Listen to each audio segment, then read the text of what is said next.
All right, good afternoon, everyone. Thank you so much for taking the time to be with us today to talk risk management.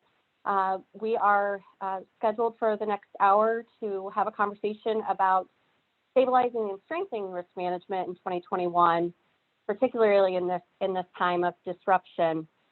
So let me walk through very quickly our agenda for this hour. I'll give you an introduction of myself and my colleague, who is my panelist today.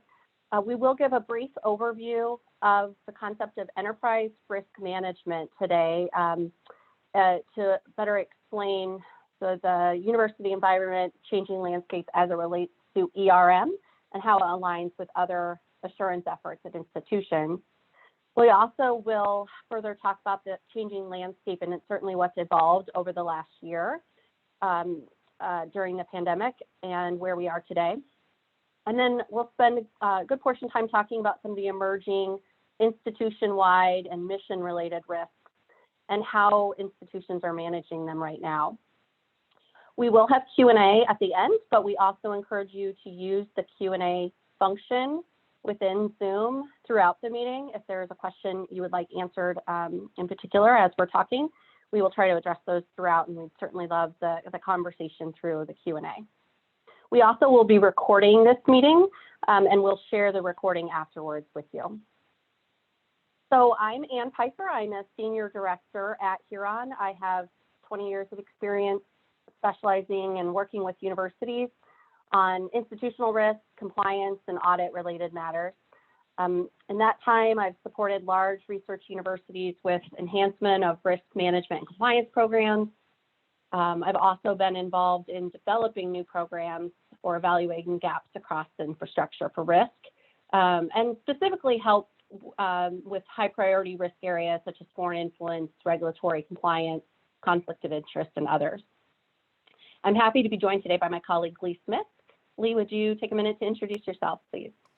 Yeah, thanks so much, Ann, and good afternoon and good morning, everybody. Thank you so much for joining us today. As Ann said, I'm Lee Smith. I am a senior director with Huron. I have over 18 years of experience with higher education. Before joining Huron, I actually spent the vast majority of my career on the same side of the table that you are on, and that is working for 3 different institutions, actually 3 different academic medical centers. So I held a variety of administrative roles at Emory University, the University of Alabama at Birmingham, and the University of Louisville. This included a number of functions, both on the academic side of the house, as well as the finance and operations side of institutions, and included responsibility as a vice president of operations and chief operating officer that included oversight of facilities, environmental health and safety, campus police, information technology, and other units. At Huron, I lead a variety of different types of engagements. Many of those fall into a category that we call operational or organizational transformation. In that area, we help institutions think through future state operating models and the benefits associated with them, talent strategy, beliefs and behaviors, or what a lot of institutions will call culture, as well as change management and leadership. In other words, how can you successfully implement change in the unique environment of higher education? I also do quite a bit of work around performance improvement, generating financial benefits, space management, and of course, the topic that we're here to talk about today, which is risk management. And some of that work in the past 12 to 15 months has also focused in particular on pandemic response and some of the associated actions with that. So looking forward to our conversation today. As Ann said a moment ago, please feel free to send in your questions through the Q&A box at the bottom of your Zoom screen. And with that, I'll turn it back to you, Ann, to get us started. Great, thanks so much, Lee. So just a brief overview as we talk about enterprise risk management before we get into that evolution and where we're at with change management around risk management and what the pandemic impact has been during this time. But let's just kind of start with the context about what we're talking about when we talk about risk management. So I thought I'd start with a little bit of overview of the assurance functions of a university and how we typically differentiate them and where enterprise risk management comes into play. So these are the primary units that play a role in identifying or mitigating risk at a university. And ERM is one approach to look at those system-wide risks. And enterprise risk could be any risk that could affect institutional mission and values, really across the strategy of an institution. What are the impacts and risks that need to be considered? Certainly, there are inherent risks as part of a university mission, and they really should be integrated with strategic planning and crafted with risks that have been identified at the institution. So that's an approach of enterprise risk management. It's not always a function or a unit within an institution. It can simply be an approach or a methodology that's used, and there's various methods which we'll talk about. In addition to that assurance function, of course, there's internal audit, where your audit support provides the evaluation of internal control environment and also helps assess business process effectiveness. In addition, the compliance program is another assurance function that helps the organization and the employees follow the relevant laws and regulations and really help prevent and detect the violations of law or policy. And those compliance programs help to establish a culture of integrity and promote the ethical standards of the institution. And really compliance programs tend to focus on education, prevention, detection, and enforcement. And so that's a key differentiator between that and the enterprise risk approach. So these function, of course, there's legal at the top, and legal is protecting the institution and in some cases manages specific risks that arise or require response for the institution. And each of these units may have their own assessment of risks, looking at institutional, functional, or operational risks. And certainly, we're going to talk a little bit about how they can align and some of the trends we've seen toward alignment between these assurance functions. So as it relates to enterprise risk management, which is where we're mostly going to spend today's topic as we think about the disruption over the last year and where risk management is going today. COSO is a common framework for enterprise risk management. It's one approach that is commonly used within the university setting and is a conceptual structure really that defines the process. But what's really important to know is that it serves this assessment or program of ERM is really serving more than one purpose. It's just risk management. It provides a lot of value in other areas. And I think that's encompassed within the COSO model, but really important to consider that you're not only identifying and inventorying risks to manage them, but there's also the benefit that your enterprise risk program is really the link between your strategy, opportunities, risks, and rewards. So that's really what institutions that we're seeing establish an ERM program, they're really trying to ultimately get to that link between the strategic direction of the university, its mission, and risk and reward. In addition, the universities certainly look for ways that enterprise risk management can promote decision-making by management and leadership, be responsive to the really crafted risk profile of each institution and your unique risks and culture. And I think what's really critical is setting the expectations for all levels of management, whether it's governance or whether it's functional unit, and setting the expectations and roles for risk monitoring, and that's what an ERM program can do. It also really is important to set the expectations for reporting, both up and down to your board, president, cabinet, and so on, and is really meant to be transparent and inclusive when it's working effectively. But I think for the other theme today is continual improvement. And as Lee said, he spends a lot of time in change management, transformation for institutions. And this is an area, as it relates to risk management, we're continuing to see that improvement over the long term. Go to the next slide, please. So as we think about enterprise risk management elements one of the, certainly gave you the overview of COSO on the last page, but one of the things I think is really critical is this foundation about enterprise risk management around its infrastructure. So what does that mean? I mean, we really try to think about what a risk ecosystem or environment looks like at a university, and each one can be unique.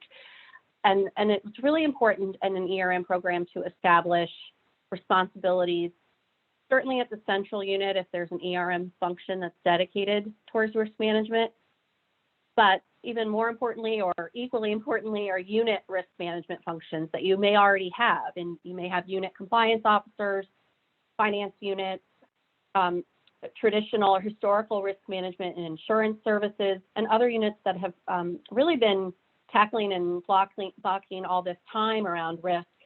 But now with an ERM program, typically institutions are trying to sort of solidify that infrastructure and that baseline really of governance all the way down to functional units and all stakeholders, that really that's an awareness of risk at the institution. And a lot of the approach to the infrastructure is dependent on the leadership style and leadership being a champion for risk management, appropriate delegation for risk ownership, and communication. But it's really important to consider the collaboration across all of those units in that infrastructure that I mentioned. When we think about, I'm going to jump to sort of the processes of enterprise risk management. I said on the last page, it's not just risk identification, which is certainly very important as a starting point for ERM as one process, and that's really discussing what's emerging and most critical to your leadership and your functional units in conjunction with the experience of those in operational units who have a real pulse on what the risks are right now. Practices for mitigation, those operational units are working with their peers and understand the best practices for mitigation. So that's really important process of ERM is working with your operational units to identify the risks. And there's hundreds of risks that may impact your strategic objectives at a university, but it really helps through a process of risk assessment to identify the blind spots that essentially could impact your mission, vision, and strategy. And then as you think about the risk register, it's important to evaluate a risk register that comes out of an inventory or a risk identification process. It's really important to assess the degree of vulnerability that your institution has or the extent of controls in place at your institution. Certainly there's many inherent risks to university, but ultimately, in my opinion, a best practice is getting to a relative impact rating or something that can calibrate the degree of impact at your institution among the many risks that are enterprise-wide. And communication mechanisms, reporting, policies, education, these are all elements that are really critical to an ERM program. And I think including those elements when you think about the overall risk management program is really critical. Because ultimately you want to get to a place where awareness is part of the culture. So that's very much dependent on communication, change management, and education.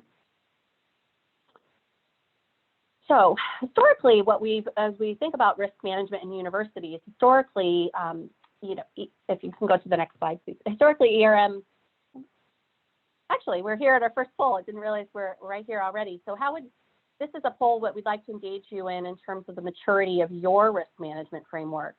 So the question is, how would you rate that maturity at your institution? Non-existent, early infancy stages, needs further development, mature or very mature, and aligned with other assurance functions. We'll give you a few seconds here to select your response.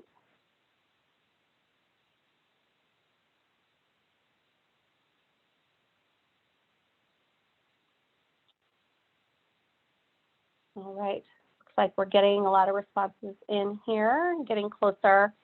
So it'll be interesting to see, because we're going to talk a little bit more about what maturity levels there are, but it'd be interesting to get your first take on this just initially. And it looks like 48% have said needs further development, with 22% at early infancy or 20% mature. So a good mix, somewhere right in the middle. I think that's along the lines of the themes of this session today is that it is evolving, and you'll see some institutions that are maybe much further along and mature in their functions, and others that are still either early on or looking ways to enhance.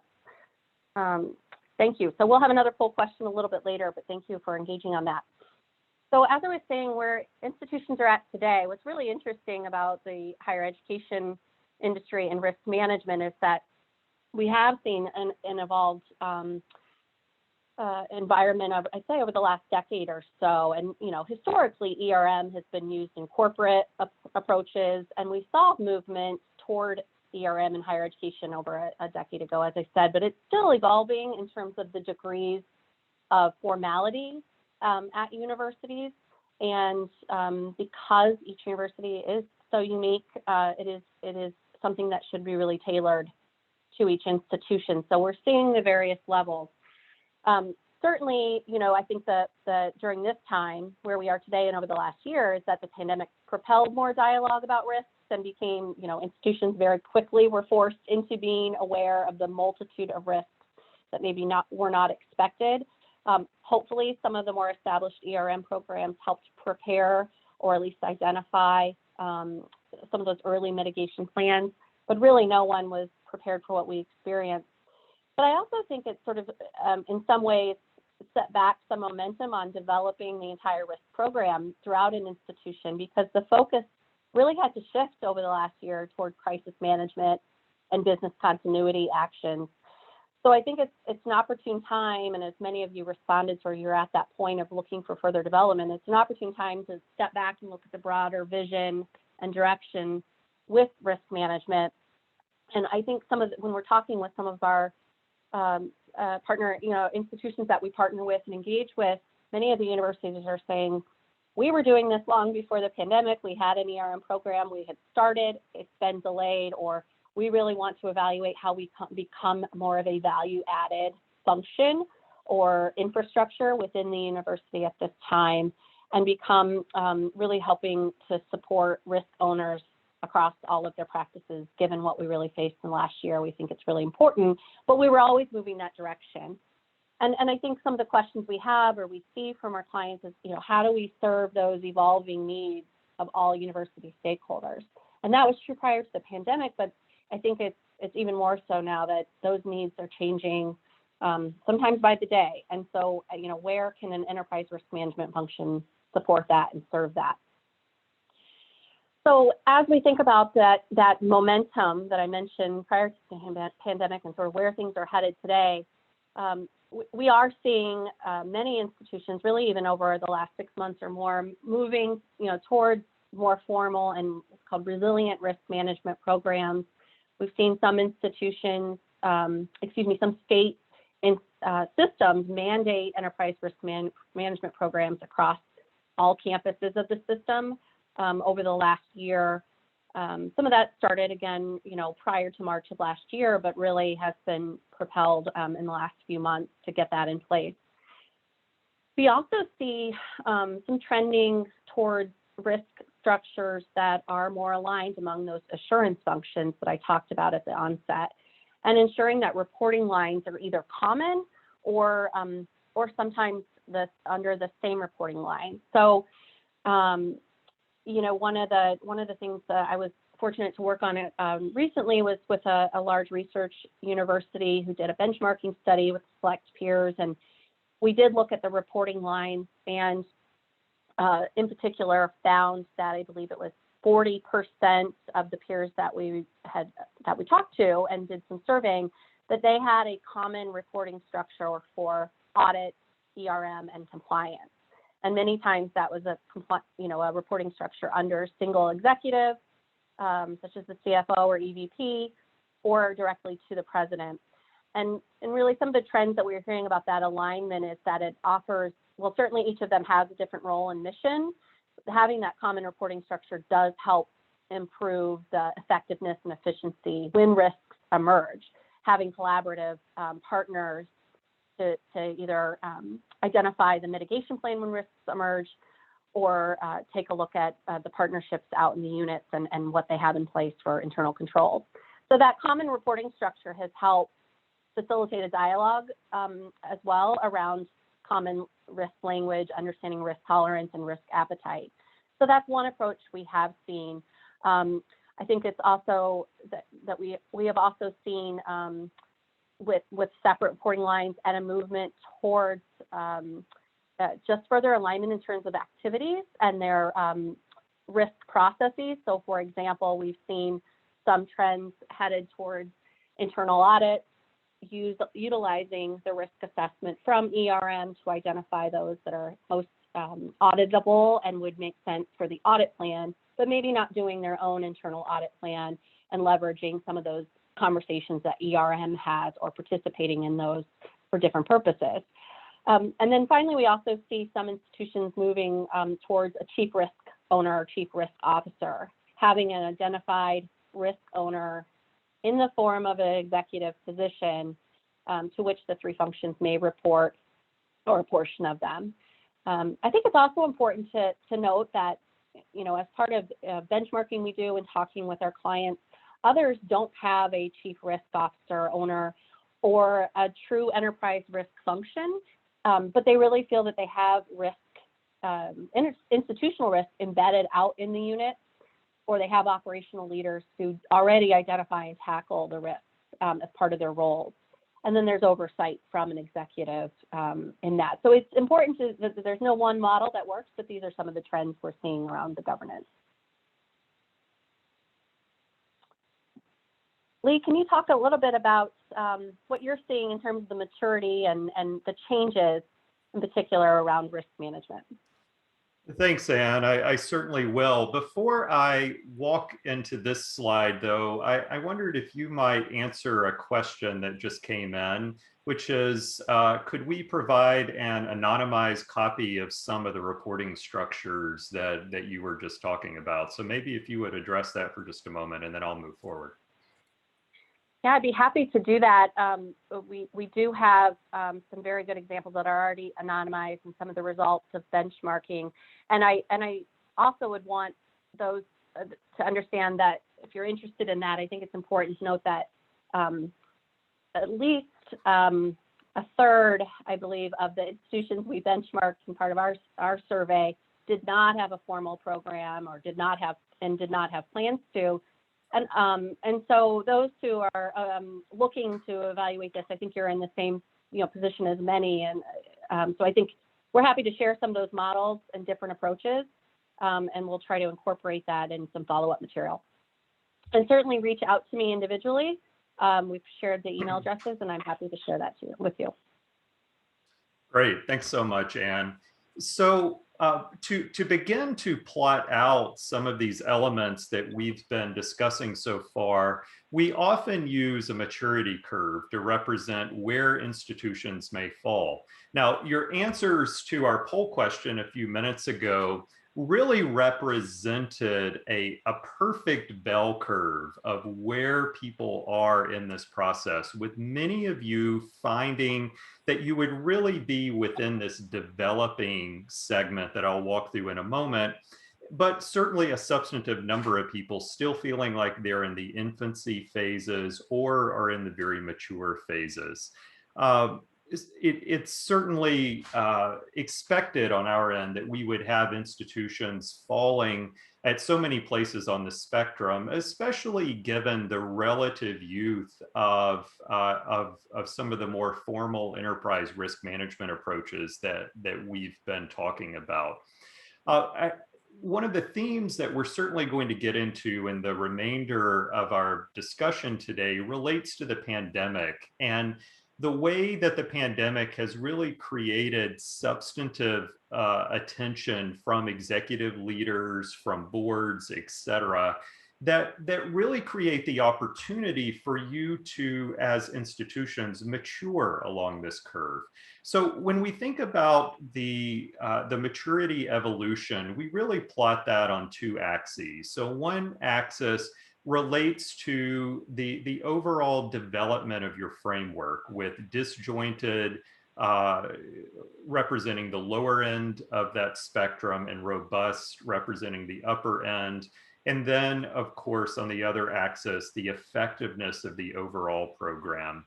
So when we see institutions that are in the infancy stage or just beginning to investigate some of the elements that Anne and I are talking about, we see initial steps toward awareness, toward creating some type of consolidation, even if it may be informal, of some of the functions that exist, and at times identifying that one executive position, whether you call that a chief risk officer or you use other terminology, you're beginning to take initial steps. Now, once you move beyond that step into the development phase, there are a number of steps that follow, and many of these really get at beginning to develop a formal operating model for enterprise risk management. And by operating model, I mean creating a more formalized structure, creating the policies and the processes that really drive this program at its core. So it involves formally outlining what are roles and responsibilities, who ultimately has certain approval decisions, who has responsibility for actually overseeing programs, who should be consulted as part of the process, and who should be informed.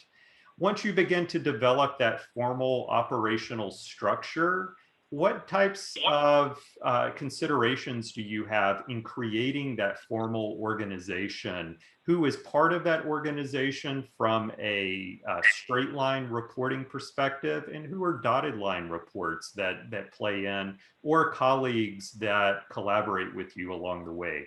Another critical element that often comes into play here is that you begin to overhaul and re-engineer business processes end to end. So you begin to look at some of your core processes that really impact your ERM program and functionality, and you begin to re-envision how those can work better in a future state.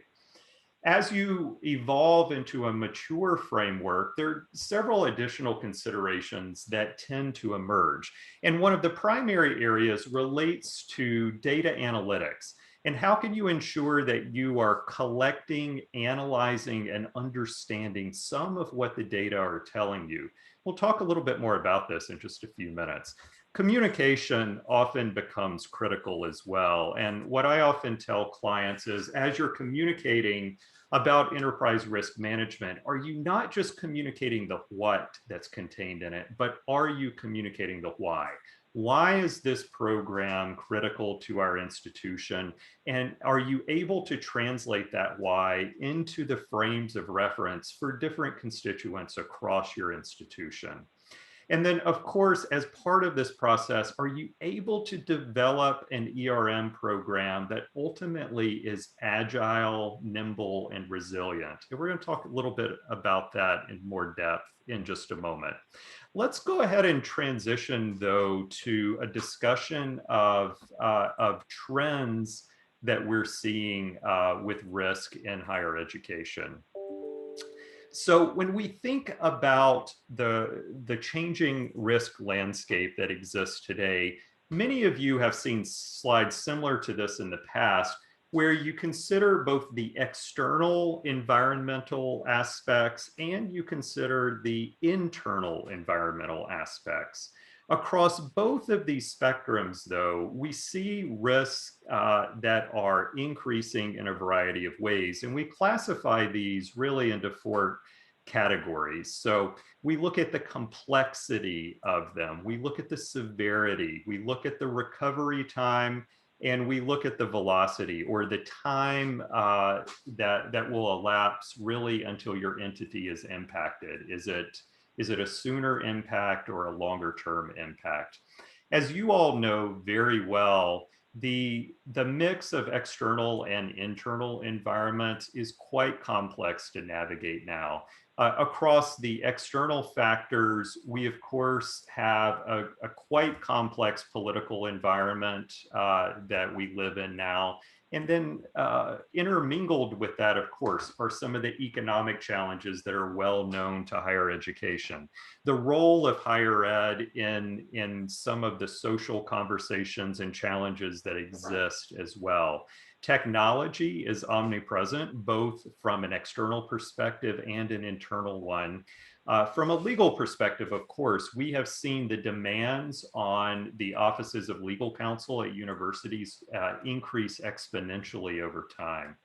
From an internal perspective, we look at a number of elements here. So of course, capital is a critical element. But as you look at the people that work within the institution, be it students, faculty, staff, how are they interacting with risk? How are they generating new risk? Again, the underlying processes and practices play a critical role here as well. So as we look at these categories, again, we begin to ask about complexity, severity, recovery, and velocity. If we would have had this conversation just over a year ago, many of us would not have guessed that in many ways, the most challenging risk we could imagine across all four of these categories would be emerging very soon. And that, of course, is the pandemic that we've been dealing with. So if we transition to a brief discussion on the pandemic itself and its impact, let's take a look at what some of the associated risks and impacts have been. Many of you, of course, have lived through this in recent months and over the course of the past year, but I think it is helpful to list out what some of these risks and impacts are.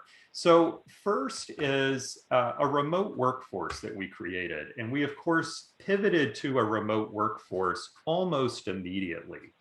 And we had to do so without necessarily having the technology, the processes, the policies that we needed to be successful along the way.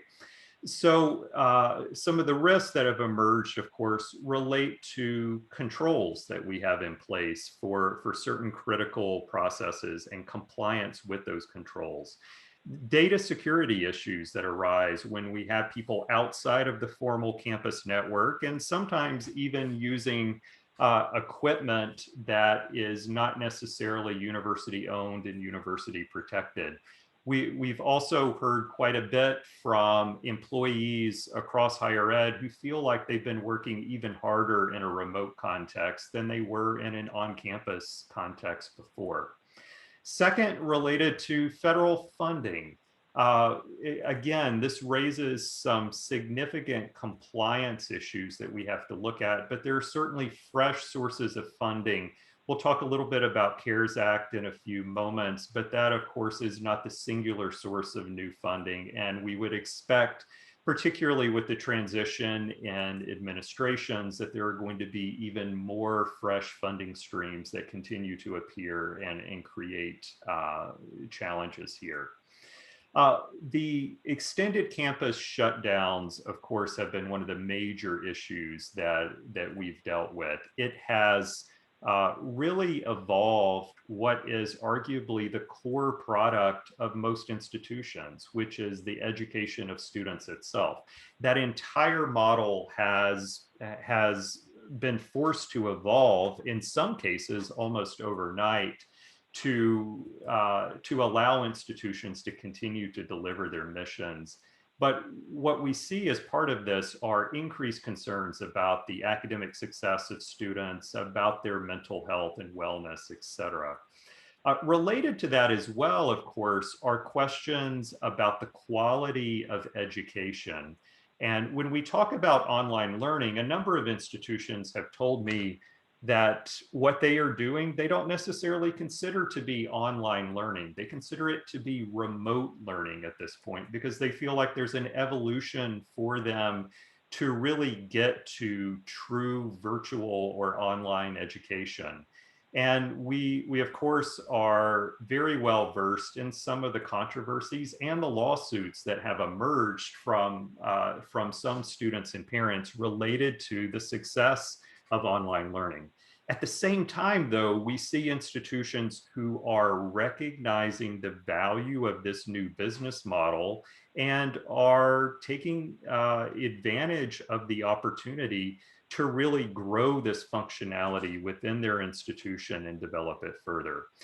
Overlaying all of this, of course, is some of the financial challenge that has come with it. There have been unexpected expenses for institutions. In many cases, there have been revenue declines that have been tied to decreased enrollment, decreased facilities rental, et cetera. And then in many states, we have seen either already existing reductions in state appropriations, or we've seen plans that will be enacted as soon as this spring to really result in substantive reductions. So again, when we think about the risks that campuses could have encountered, and even if we had thought about this a little over a year ago, it would have been hard to imagine an event as that has quite the major impact that COVID-19 has really had overall. So if we can transition to the next slide, part of what the pandemic has done to us, though, is forced us to begin to look at what we call organizational resiliency, or the ability to take some of these maturing ERM frameworks and ensure that we can adjust them appropriately and account for some of the day-to-day, week-to-week needs that are arising. So in many of our ERM plans, we have viewed them on an annual or even a longer basis than annual, where we revisit them once a year. For example, if you think about audit plans and other associated functionality, we may visit that with the board briefly on an annual basis. But when we have an event like the pandemic emerge, it begins to question our ability to take our ERM model and really pivot to react to the emerging circumstances.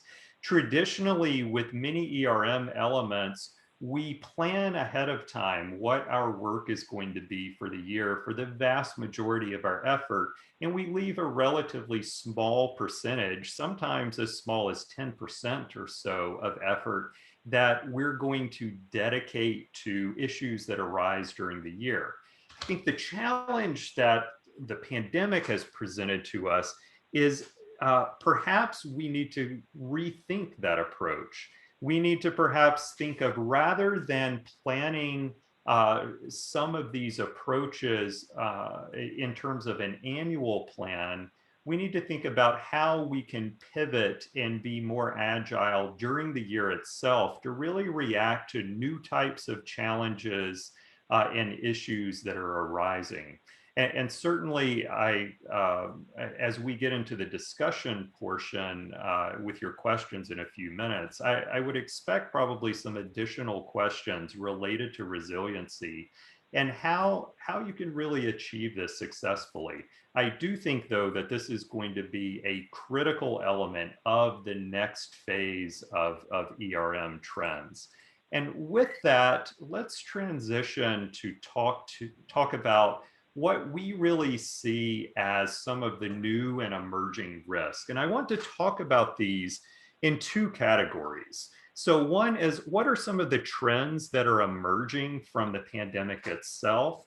And then what are just other general emerging trends that we have seen as well? Some of these tie into the pandemic, but some of these have emerged outside of the pandemic as well.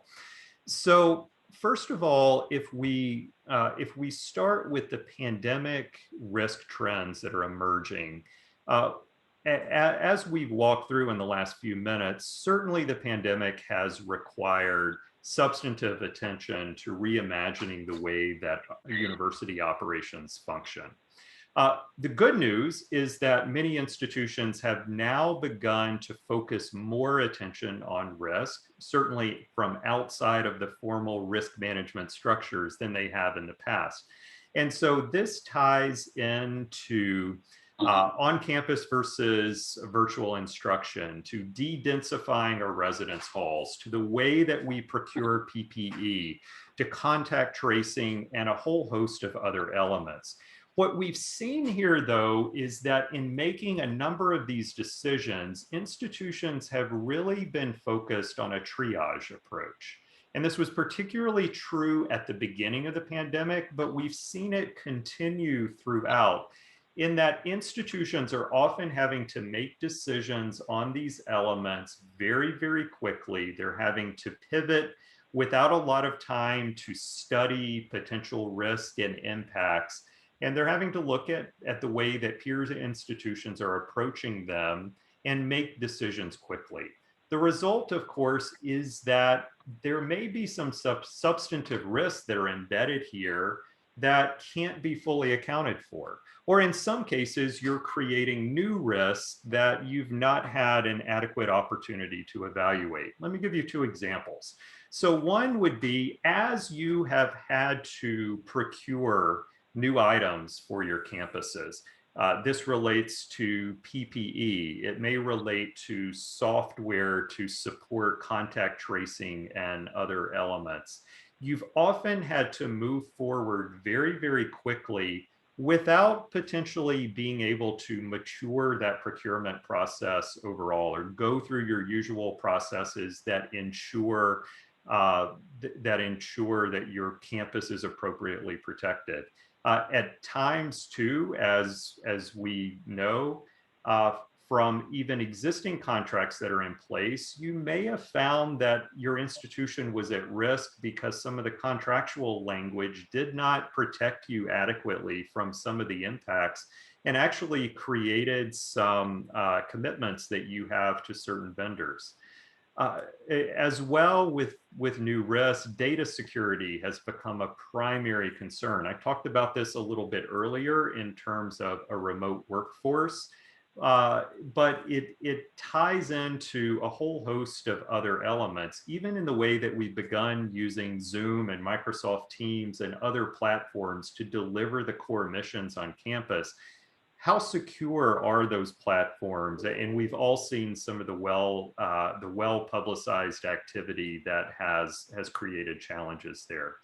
Second, though, I would also emphasize that the pandemic has certainly diverted attention at times from your traditional ERM risks and processes. And the result is that for some institutions, you've spent so much time focusing on some of these pandemic-related elements that you maybe have not been able to adequately focus on some of the more traditional risks and challenges that have emerged. So the need here that's highlighted, of course, is as you move along that maturity curve that we talked about earlier, it allows your model to become more resilient and really adjust for some of these types of crises that emerge, where you can devote appropriate attention to some of those risks while also maintaining your appropriate commitment to existing risk. Part of what I would add here as well is that the pandemic provides really the perfect use case for why boards and executive leaders will want to be more closely engaged with ERM.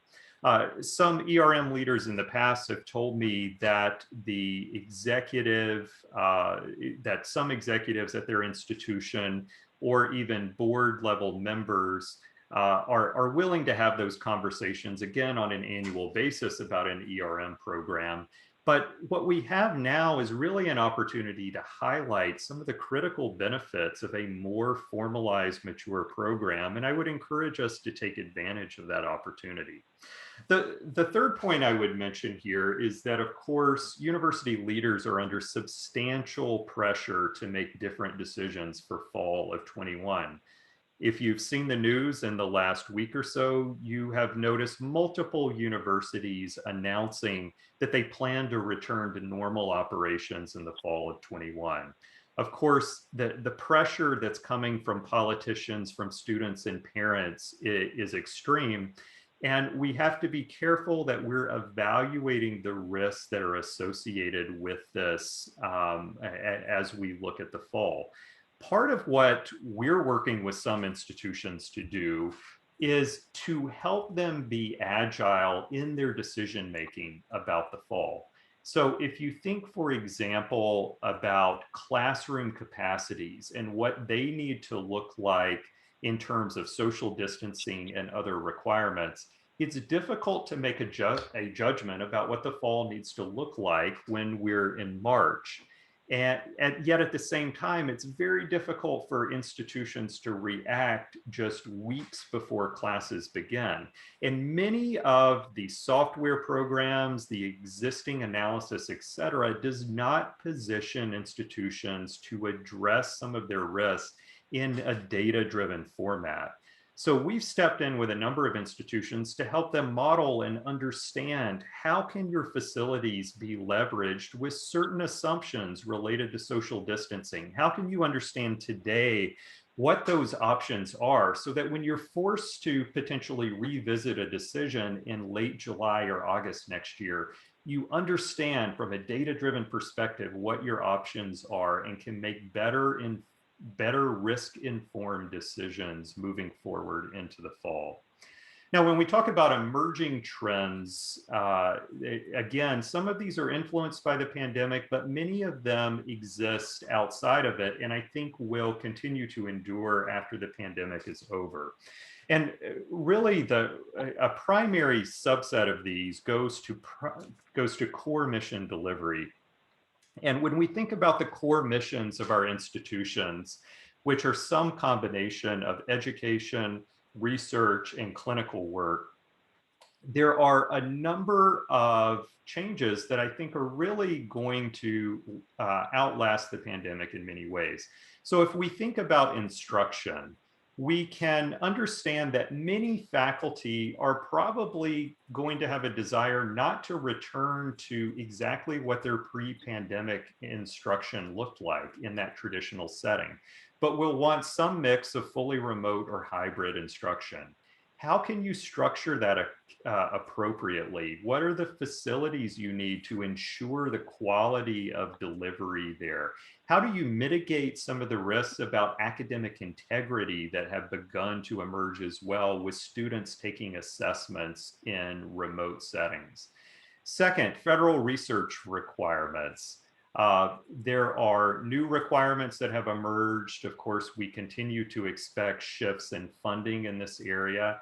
And I think researchers are going to continue to think through how can they continue to do their work even when some of the status quo circumstances get interrupted. Third, I'll mention briefly for those of you who may have clinical facilities on campus, when you have impacted volumes, and particularly volumes that are reduced as part of an impact like the pandemic, how do you respond to that? Do you have faculty compensation plans that can absorb some of that financial risk that emerges? And are you otherwise prepared? Just briefly here, I'll mention several other elements that I see as emerging trends. Second is the workforce of the future that I mentioned earlier. As we make this transition to performing and delivering services to campus in different ways, what are elements that we need to account for from a risk perspective, particularly even as some institutions think about nationalizing their workforce as a result of this opportunity? The third point here relates to duty of care, and duty of care is a term that we've been talking about for a few years now, particularly with the travel of our employees and where they might be around the country or around the world and different emergency events that can arise. I think this concept of duty of care is going to be forever changed as a result of the pandemic as well. Of course, very few people are traveling today, but when travel does begin to resume, what are institutional responsibilities and how do they really evolve within the context of duty of care? And then the final element that I have certainly really seen emerge in the market recently relates to diversity, equity, and inclusion initiatives. And I would say particularly here, compensation equity through various lenses, through a lens of gender, through the lens of race, through the lens of age, has certainly begun to grow as well as we have institutions that are really looking to consider how they're compensating their workforce and whether they're doing it in an equitable manner and whether they're doing it in a way that aligns with fair market value and commercial reasonableness as well. So with that, I think we can move forward here, and let's quickly go to our second poll question here. So based on some of our conversation today, what would you see as the primary ERM focus for your institution over the next year? One option, developing a more formal and comprehensive ERM program. 2, consistently adhering to your existing program. Or 3, navigating the continuing pandemic impacts and prioritizing the associated risks in an agile manner. Looking forward to your responses here.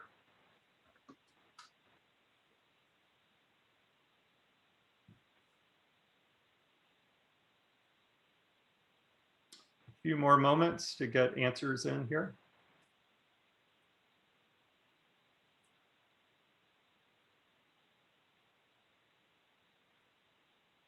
Okay, very interesting. So, really split between further maturing your program and formalizing it, and the other option of really continuing to have a pandemic-related focus.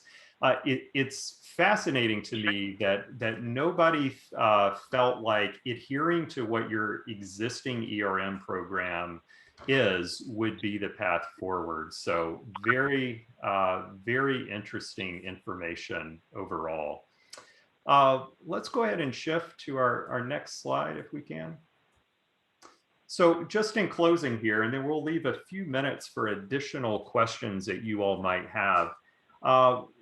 We would leave you with 4 questions to really answer among the many topics that we've raised today.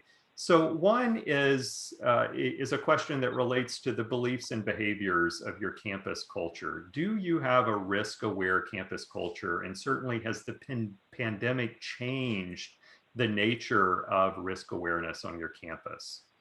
2 is, of the various assurance functions that Anne walked us through earlier, how well aligned are those functions? And are there opportunities to really mature their alignment? 3 is, are the risk ownership and monitoring roles clearly delineated? Or in terms of that maturity curve, are there opportunities to more clearly indicate who has certain responsibilities in these areas? And then finally, one of the primary themes we've walked through today is whether your framework is resilient, agile, and adaptable moving forward as well. So with that, why don't we pause and take a few questions. Again, if you would just click on the Q&A button at the bottom of your screen, and you can begin to submit those. Anne and I will be happy to answer them.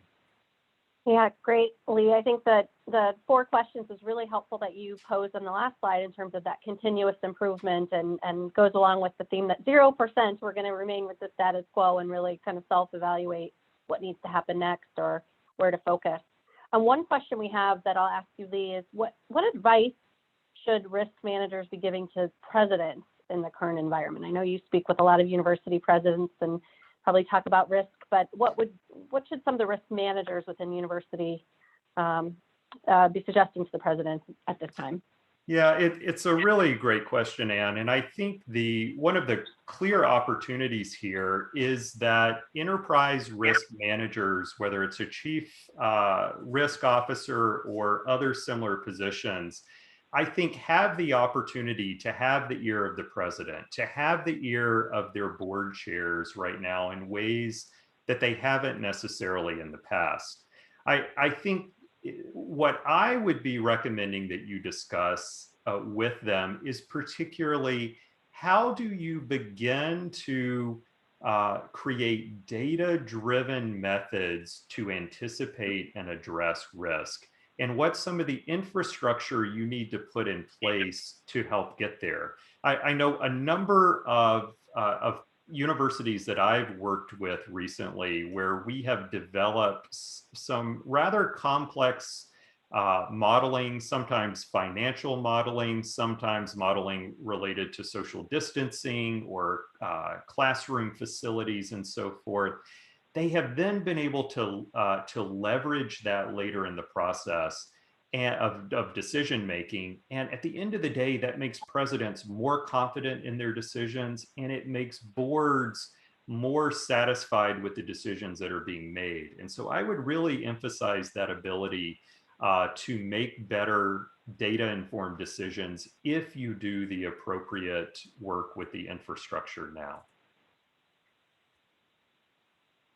So Anne, it looks like we have a question here about the difference between enterprise risk management and institutional risk management. Would you like to address that one? Sure, I probably used those terms interchangeably while I was talking at the beginning about ERM. This is an interesting question. What's the difference between institutional risk management and enterprise? Is there a difference? I think ERM, or enterprise risk management, has been a historical term brought over from the COSO model, from the corporate environments that have been very focused on risk management for a long time. And some universities stick with that nomenclature of enterprise. Others that I've talked to have deliberately made a decision to change that to institutional risk management, because they really do want to focus on the roles throughout the institution, that it's not just one unit sitting up here at the enterprise or executive level, that it's really threaded throughout the institution. And there's already roles that are doing that, as I said, blocking and tackling throughout the institution. So that's the feedback I've heard in the past about that decision to call it institutional versus enterprise, and maybe it makes more sense within the nomenclature of a university setting as well. Yeah, that's very helpful. And there's one other question that's come in that I think would be great for you to answer. And that's any thoughts regarding how to best align the various compliance, ethics, and control functions, either vertically or horizontally within the institution? Yeah, great question. So that's, I think, as we talked about, that alignment is really something that we're seeing moving towards. And during this pandemic in particular, I think it's important to think about those collaborating efforts and using your strengths of those different units to help support the risks that have emerged. But going forward, I think some of the examples we've heard or practices, one is that internal audit is either supporting or a part of enterprise risk management landscape reviews, or they're kind of going to the stakeholders either together or utilizing the information from an enterprise risk management to do that first layer of review for internal audit, and then some follow-up on those that need to be audited. But leveraging some of the existing conversations with stakeholders, because when we talk to some of the university leadership who are part of those discussions around audit, compliance, and enterprise risk, they are trying to understand, what's the strategic risk versus some of the others, but they feel like they're having kind of the same conversations, right? And they want to know that they've been heard and then what the actions are, and they don't really care who's doing what, as long as it's being done at some level at the institution within the assurance function. So I think that there's board expectations and leadership that some of the practices could be further aligned, or utilizing some of the same data to make decisions. Certainly not all strategic risks established through ERM are needing an audit or auditable, and vice versa. Not all audit risks or audit areas to be explored would be a strategic risk. So there's certainly their own missions and own value of each one, but I think that's where we're seeing some examples of looking at that. I think in all cases, though, between compliance, ERM, and audit, something you said, Lee, really stuck with me and resonates with some of the conversations I've had at universities, is they are trying to find a way to add more value to the organization. Even before the pandemic, try to add value to better understand how they support the overall mission and how they're supporting stakeholders with carrying out their monitoring duties and mitigation. Yeah, that's very helpful. And we're coming up on the end of the hour, and I know people will need to drop. Anne's and my email addresses are on the screen. Certainly, if you didn't have a chance to ask a question this afternoon, feel free to reach out to either or both of us and we'll be happy to get you a response. We do have one final question that I will try to answer quickly. And that's about how do we feel about the forming of an internal risk committee in order to provide assurance to the board and enhance the risk awareness of the organization? And I think an internal risk committee like this can be very helpful.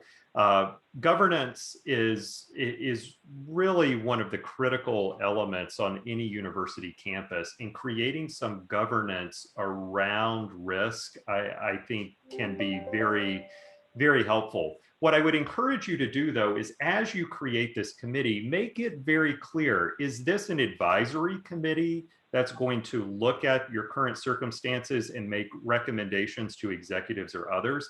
Or is this a decision-making committee that's really going to deliberate and is going to be empowered to make certain types of decisions and really implement based on those decisions? I think it's very important, not only to the members that are on the committee itself, but to other campus constituents to really outline what the role of that group is.